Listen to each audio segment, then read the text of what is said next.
All right, let's just jump right in.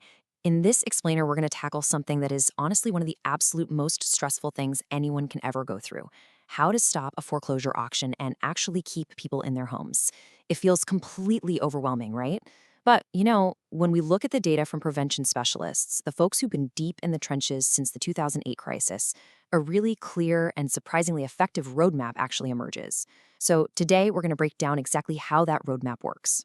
So, picture this. You're facing a ticking clock. An auction is just days, maybe even hours away. First thing, don't panic. Seriously, there's a concrete process to hit the emergency brakes. Look, a lot of people think that once a sale is on the calendar for, say, 24 to 48 hours out, it's game over. But the sources show us a pretty amazing reality. Intervention is absolutely possible, even at the literal 11th hour.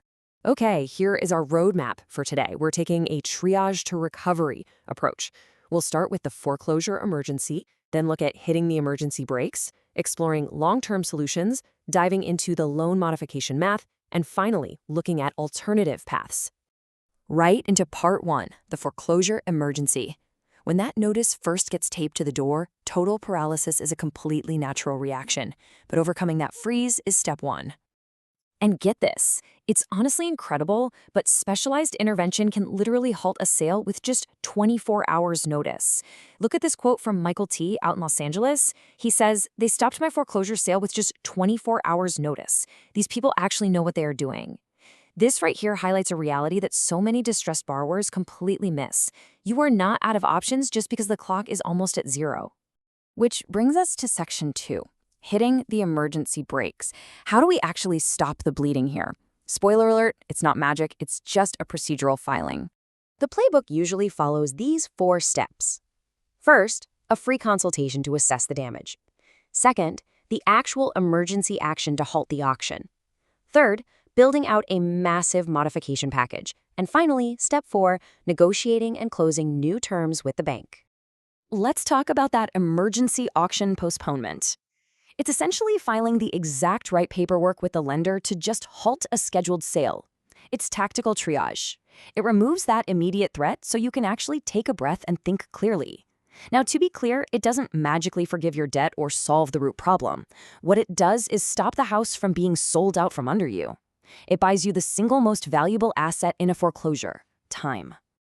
All right, moving to section three, exploring long-term solutions. Because, a pause is great, but we need a permanent fix so you aren't right back in the danger zone 3 months from now. You have a few different paths here when it comes to foreclosure prevention strategies. There's temporary forbearance or repayment plans where you slowly catch up on what you missed. But the ultimate goal? That is almost always a loan modification through loss mitigation negotiation. See, forbearance is basically hitting the pause button, but a modification fundamentally rewrites the rules of the game. A loan modification is exactly that, a negotiated agreement with the servicer to permanently lower the interest rate and restructure the payment to meet very specific lender requirements. It's not a temporary band-aid, it's a permanent restructuring of the debt. The ultimate goal is simply making that monthly payment actually affordable again. But here's the catch. You can't just call up the bank and ask for a solid. You've got to build a completely airtight case. That means putting together a full modification package, writing a really compelling hardship letter, filling out a rigid monthly budget worksheet, and backing it all up with wage and income statements, plus your tax and insurance docs. They are going to cross-reference every single dollar, so it has to be perfect. Okay, section four, the loan modification math. Foreclosure feels like an absolute emotional hurricane, I know, but when we peek under the hood at the mechanics, it all just comes down to cold, hard, objective numbers. And here is the magic number, range, 31 to 35%.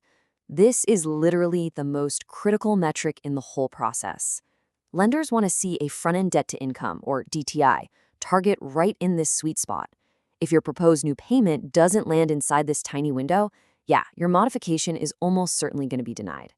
So what exactly is front-end DTI? It's your total housing payment, often called PITI, divided by your gross monthly income. That means your principal, your interest, taxes, insurance, and any HOA fees all stacked together must equal 31 to 35% of your gross income. When a specialist is negotiating for you, they're basically reverse engineering an interest rate that forces your expenses into that tiny box. And to help hit that target DTI, negotiators are typically aiming to pull your modified interest rate down to today's standard range of about 5 to 8%. Securing a permanent rate cut in this range takes a massive bite out of that monthly requirement, which gives you a real fighting chance at approval. Just look at the math here. It's a huge difference. Up top, at a 7.5% rate, this homeowner is totally failing the DTI test at 43%. But check this out. By negotiating that rate down to 5%, the payment drops by over $400 a month. Boom. Suddenly, the DTI is 34.8%, right smack in the sweet spot. Honestly, that right there is exactly how a home gets saved. Moving on to Section 5, Alternative Paths. Because, look, we have to keep it real. Sometimes the math just does not work out, and staying in the home simply isn't an option.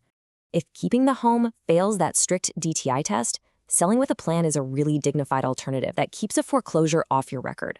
It's all about taking back the steering wheel. Instead of just letting the bank take the property, you pivot. You sell, you protect whatever equity you have left, and you walk away on your own terms. There's a whole toolkit of alternative solutions here.